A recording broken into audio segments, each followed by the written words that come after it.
একদিন বিকেলের মিষ্টি রোদে আমি আমার প্রিয় বাগানের ফুলের মাঝে ঘুরে বেড়াচ্ছিলাম। বাগানটাই যেন আমার সব সুখের ঠিকানা।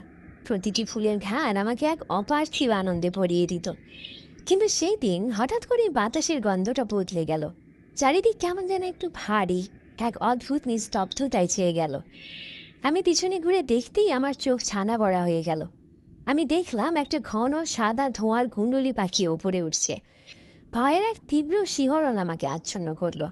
আমি চিৎকার মারতে গেলাম, কিন্তু আমার গলা দিয়ে কোনো আওয়াজই বের হলো না। ঠিক তখনই সেই ধোঁয়ার ভেতর থেকে বেরিয়ে এলো এক মায়াবী মূর্তি, এক জিন।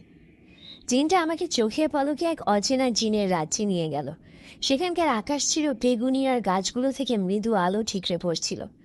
জিনটা আমাকে তার প্রাসাদে নিয়ে গিয়ে বলল, সে আমাকে বন্দি করতে আনেনি, বরং তার একাকী জীবনের সঙ্গী হিসেবে চেয়েছে। সে তার জাদুকরী ক্ষমতা দিয়ে আমার সব দুঃখ দূর করে দিতে লাগলো। দিন যাওয়ার সাথে সাথে জিনের নিঃস্বার্থ ভালোবাসা আমাকে ছুঁয়ে গেল। তার কঠোর বাহ্যিক রূপের আড়ালে লুকিয়ে থাকা কোমল মনটা আমি আবিষ্কার করলাম। আর বুঝতে পারলাম আমিও তার